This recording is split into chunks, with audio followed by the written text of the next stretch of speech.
Hoje, doutor Luiz Paulo, que é ortopedista, está com a gente. Seja muito bem-vindo. Como vai? Tudo bem? Prazer estar aqui novamente. Obrigado. Sempre nosso. Agora, má postura. As pessoas normalmente não se dão conta que a gente acaba tendo uma postura inadequada no dia a dia mesmo, né, doutor? No dia a dia. E, infelizmente, a ergonomia do dia a dia não nos ajuda, não é? É verdade. Aqui, ó, uma situação clássica. Não é nem que a gente já começou com essa fotinho aqui sem querer.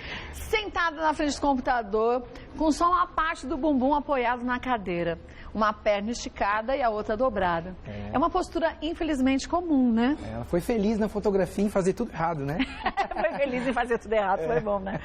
Quer dizer, aqui nada dá para se aproveitar, né? Nada. Na verdade, nada mesmo. Nem a altura da cadeira, nem a altura da mesa, nem o apoio dos cotovelos, nem o nível do monitor. Enfim. Tudo errado. Tudo errado. Realmente. Temos alguns mitos e verdades. Vamos começar com eles para a gente conseguir já entender o que de fato pode acontecer com essa má postura. Ó, dor na coluna pode indicar doença. Veja bem, dor é um sintoma, é um sinal de defesa do organismo. Dor não é uma coisa comum da gente imaginar que não é nada, né? Entretanto, os distúrbios posturais podem sim ser apenas um distúrbio postural, que é uma coisa fácil de diagnosticar e difícil de tratar. Então, dor, de um modo geral, pode sim indicar doença. As doenças mais comuns estão relacionadas com posturas, mas você pode ter doenças graves e muitas vezes mascaradas por remédios ou você achar que não tem nada. O grande problema do consultório é quando o paciente posterga o fato de ter dor e achar que não é nada. Então, a dor é sim um sintoma. A dor é um sinal, né? De que algo não está legal no corpo, sem né? Sem dúvida. É o nosso corpo falando com a gente que não dá ouvido. Mas em relação a uma postura, às vezes a gente pode ter uma postura inadequada e inicialmente não sentir dores, né? Quando a gente começa a sentir dor, é porque a situação já se complicou, né? Sem dúvida. O organismo se defende, né? Ele não sabe que existe médico, ele vai se virando, né? E muitas vezes esse se virar tem um limite, né? Quando começa a ter dor. Vamos ver mais uma? Mito ou verdade? A próxima. Cruzar as pernas não é prejudicial para a coluna. Esse problema é um problema grave, principalmente as mulheres, não é? Cruzar as pernas é prejudicial para a coluna.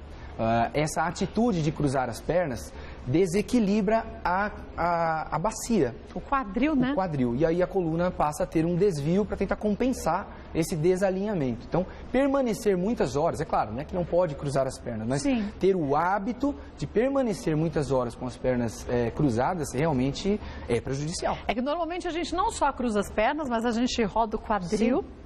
E se joga com as costas para trás, né? Sem dúvida. Muitas vezes sai com uma perna formigada. Nossa, minha perna dormiu. Claro, há uma compressão de raiz. Não ali. Teve uma circulação sanguínea adequada, né? Isso, exatamente. A gente tem a Gisele aqui, vamos mostrar nela, doutor Luiz? Claro. Vamos mostrar. Ela tá com a perninha cruzada, mas ela tá com a coluna, pelo menos inicialmente, assim, olhando, com as costas apoiadinhas na cadeira. Sem dúvida.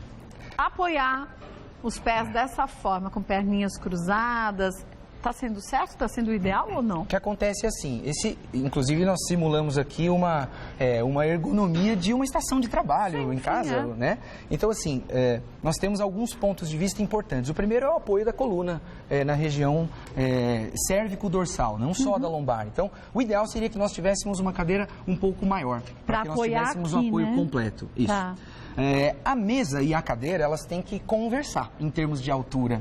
Então, ela pode estar com a cadeira baixa demais, mas se a mesa for muito alta, ela não terá apoio nos braços e terá um problema de sobrecarga na musculatura. Então, quer dizer, ela vai ter que elevar o braço para conseguir digitar. Isso. Quando a gente fala de ergonomia, nós estamos falando só da coluna, nós estamos falando de evitar, né? Evitar as tendinopatias de membros superiores, né? Olha lá. Uma outra coisa importante é que você tem que observar que a altura, a distância do monitor, né, para os olhos é mais ou menos a distância do seu braço. E a altura do monitor deveria ser uma altura para que force você a olhar para o horizonte, né? Teria que ser mais ou menos essa altura? Por isso que a gente fala em ter estações de trabalho. Quer dizer, na verdade, você teria um monitor onde você consegue levar. Porque o laptop dificulta isso. Uma vez que a gente deixa a tela na altura correta, a parte da digitação fica comprometida. Você imagina agora a história dos tablets e smartphones. Como isso mas piorou. Piorou, porque a gente deita assim e você vai Incrível, Desse incrível, jeito. incrível. A quantidade de pacientes do consultório é enorme, principalmente adolescentes. Né? Então, o ideal para quem pensa na sua saúde postural Sim. é que tenha um computador, monitor separado de teclado. Sem dúvida. Pelo menos na maior parte do tempo que se usa, Sim, né? sim. O aparelho. E concluindo em relação à cadeira, o apoio, sem dúvida, encostar o mais possível, né? O bumbum nas costas. E a altura, o ideal é que o pé fique encostado no chão com o quadril e o joelho em 90 graus. Mas ela está com esse salto altíssimo. Exato. Significa que tecnicamente a cadeira não está na altura correta. Quando é difícil numa estação de trabalho, numa empresa, por exemplo, o que nós fazemos? Usamos aqueles apoios de pé. Que são apoios simples que a gente em casa pode fazer? Sim, claro. Né? Um apoio apenas para você apoiar a base do pé, a sola do pé. Mas ele não é reto, né? Não Como é um reto. banquinho, ele tem que ter uma inclinação, Sim, né? porque quando a cadeira é extremamente baixa, você não consegue ficar com o joelho em 90 graus, você é obrigado a esticar as pernas. E aí esse apoio funciona. E quando a cadeira está alta demais, a gente acaba balançando as perninhas, também não é adequado. Isso é ruim. É ruim. Agora, a alternância de posições é igualmente importante. Você não permanecer muitas horas na mesma posição. Aquela história de você se movimentar a cada Fundamental. tempo que você trabalha, Sim. para alongar, para Tanto deixar a pra- circulação funcionar, Sim, tanto né? para a questão circulatória quanto para a questão musculoesquelética. Então, você alternar posições. Faça uma brincadeira, coloca um reloginho Sim. e deu 50 minutos, 45, levanta, vai tomar uma água. Gente, hoje em dia tem aplicativo para tudo. Pra tudo. Tem aplicativo para você não esquecer de tomar água. Razão. Então aproveita aquele para não esquecer de tomar água. Você já vai tomar água e já faz uma caminhadinha. Que né? custa, não? Não é verdade? Tem razão. Vamos mostrar algumas perguntas que surgiram. Aí o doutor Luiz já esclarece para a gente as dúvidas. Você pode mandar suas perguntas também. A Aparecida pergunta o seguinte: dormir no sofá causa problemas de coluna, doutor Luiz? Depende do sofá. A maior parte das vezes o sofá não é feito Pra dormir, né? É para passar algumas horas sentado numa posição mais confortável possível. Mas sem dúvida que dormir ou pegar no sono, se você dormir numa atitude anti-ergonômica, certamente você terá dor. Normalmente o sofá, ele é muito mais macio do que o colchão que a gente dorme, Sem né? dúvida, não Então se- a coluna não fica reta, né? Ela não molda efetivamente a posição da coluna. Se você olhar uma pessoa de frente, a coluna é reta. Mas de lado não, a gente tem essas curvaturas normais. Não tê-las... quer dizer, se você dorme num lugar que não No molda... chão, por exemplo. Sem dúvida, muito Né? duro. Então não pode ser muito duro, nem muito Nem mole. muito macio, né? Então, Aparecida, se você sente dores, pode ser o sofá. E a culpa não é o sofá, é a Acorda. gente que deita no sofá, né? Acorda. Vamos ver mais uma pergunta? Da Cibele Matos. Pode haver uma relação de hereditariedade com possíveis doenças na coluna? Muito, Muito? muito. Tanto para alterações degenerativas, os desgastes naturais, que podem ser exacerbados por uma hereditariedade, quanto para deformidades. Estou vendo aí que tem criancinha aí, a gente está falando daquelas deformidades mais graves, escoliose e doenças congênitas.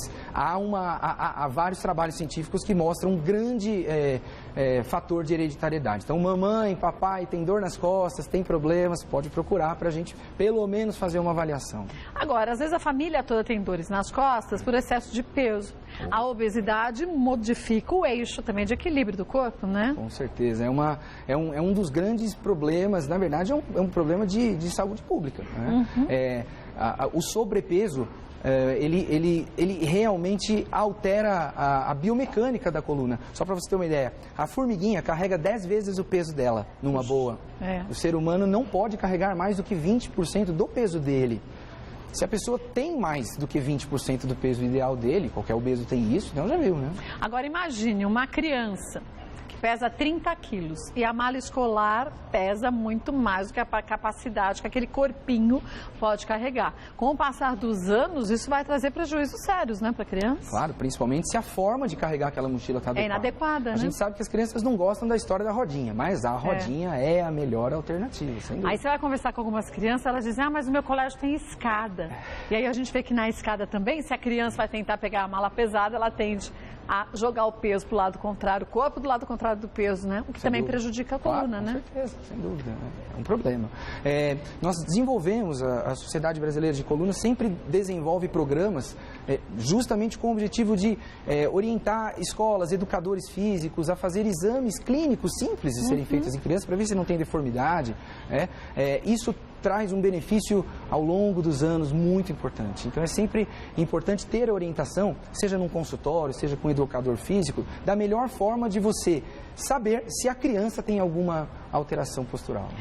Por mais que a gente diga que a Gisele está sentada de uma forma não tão correta, tem gente que senta bem pior. Muito pior. É que ela, como minha secretária, é bastante treinada já.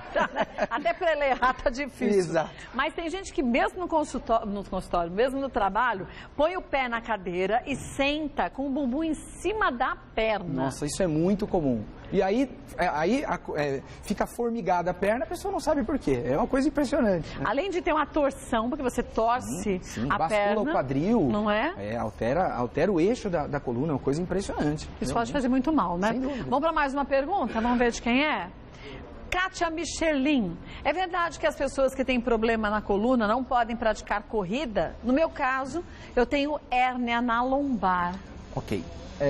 Há um grande contrassenso, entre aspas, uma brincadeira de discussão entre cirurgião de coluna, especialista em coluna, o ortopedista, e cardiologista. O cardiologista manda andar, o ortopedista manda andar de bicicleta, por causa da questão do impacto. Então, obviamente, não estou dizendo aqui que caminhar ou correr são atividades ruins, são atividades excelentes. Mas se há um problema, uma alteração degenerativa, um quadro doloroso, um diagnóstico de uma alteração nas articulações de carga, coluna, cervical, lombar, quadril, joelhos e tornozelo, é óbvio que as atividades de carga, de impacto, não são as melhores, não são as mais indicadas. Quanto mais a gente bate o calcanhar, o pé no chão, mais impacto a minha coluna vai sofrer, né?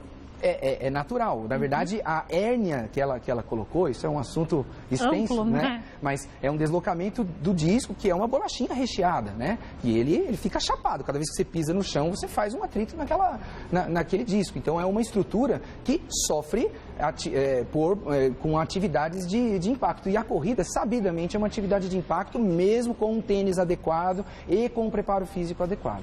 Agora, se a pessoa tem problemas, aí pode ser na coluna, ok? Evitar esses problemas. Quando a gente fortalece a musculatura da gente, a lateral, a coluna, as costas aqui, ó. Sim, quando a gente fortalece essa musculatura e o abdômen, a gente também acaba protegendo as costas. Melhora né? demais. É isso. Você disse exatamente o que precisa. Quanto melhor a nossa capacidade de sustentar esses discos e esses ossos, menos sobrecarga ele vai ter. Então, num profissional da área esportista, de alta performance, ou mesmo aquele que faz corrida, sem dúvida que ele tem que ter um treinamento para isso. É fundamental. Quer dizer, musculatura flácida sobrecarrega qualquer articulação. Tenha você problemas ou não, né? Claro, com certeza. Não tem jeito. Vamos ver mais uma pergunta que surgiu? Maísa. Malhei por alguns anos e nunca senti nada. Depois que parei, comecei a ter dores horríveis na coluna. O médico disse que foi à academia. O que fazer para acabar com essas dores? Maísa, talvez você tenha entendido que o seu médico tenha dito que foi à academia. Eu prefiro acreditar que você começou a ter dor porque você parou de ir na academia. Quer dizer, aquela musculatura que estava forte, fortalecida, enfraqueceu. Com certeza. E numa velocidade muito rápida. O ex-atleta, ele perde massa magra numa velocidade muito grande. Perder é fácil, conquistar é mais difícil.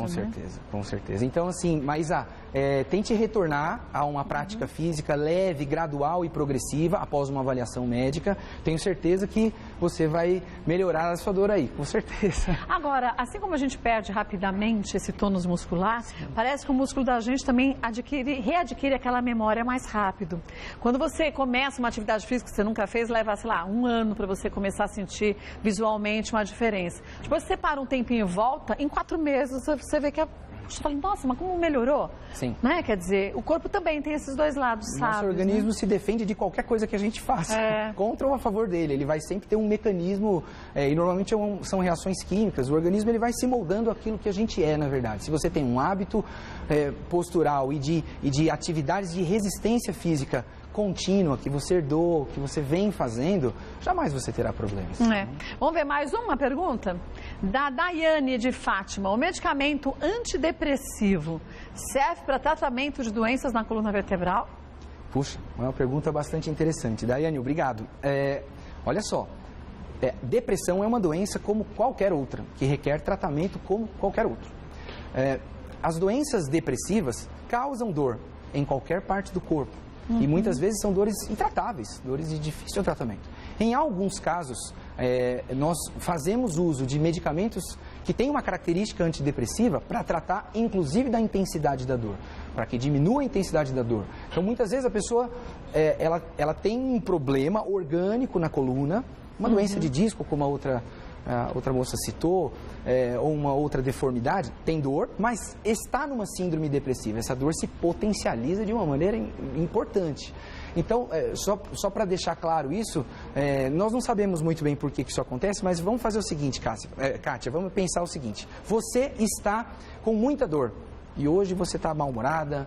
E a dor aumenta. A dor aumenta. Mas se hoje à noite você comemorar um bilhete na Mega Sena, eu vou martelar o seu dedão do pé, você não vai sentir. É verdade. Todo mundo sabe que isso acontece, mas ninguém sabe por quê. São um conjunto de reações químicas, são endorfinas. A depressão é um problema de endorfina, é um problema químico de endorfina. Então, sem dúvida que o medicamento antidepressivo também é um coadjuvante no tratamento de dor. Ele é um coadjuvante, mas ele não vai, se a pessoa tem uma inflamação em algum lugar, não é ele que vai ajudar. Não. Ele vai fazer com que o cérebro deixe de enviar mensagens que você está sentindo dor. Isso, ele vai entender que aquela dor não é tanto assim. É pouquinho, mas não é se a grande. pessoa tem um problema orgânico, sem dúvida que aquilo tem que ser tratado também. É um medicamento coadjuvante. Isso. Um beijo pra você, viu, Daiane? Vamos ver mais um? Rose, dor embaixo do pé, pode ser algum problema de coluna? Tem paciente que chega no consultório e fala, doutor, eu não estou sentindo meu dedão, não consigo levantar o meu dedão do pé. E o problema é na coluna.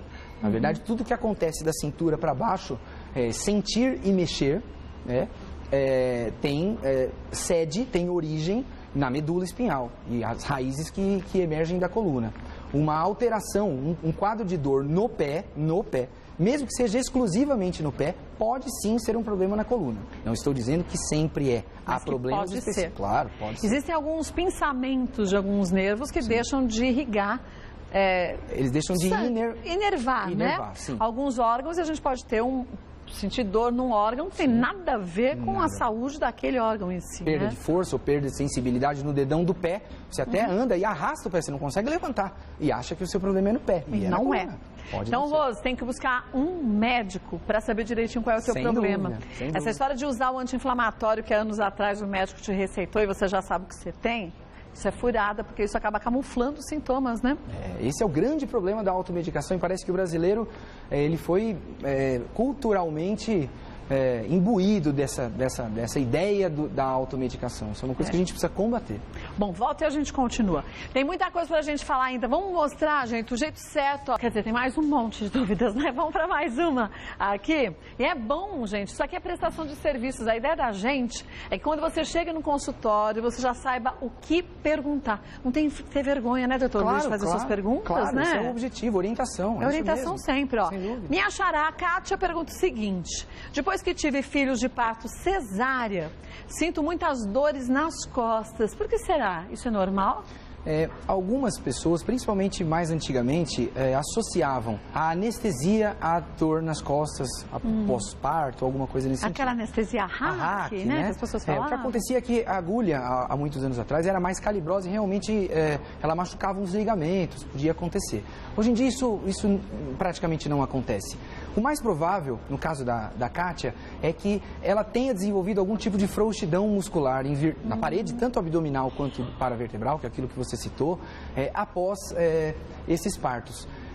Ela não citou se ela é sedentária, né? Sem dúvida que o sedentarismo também é um fator, mas eu não associaria especificamente ao parto. A cesárea, né? Perfeito.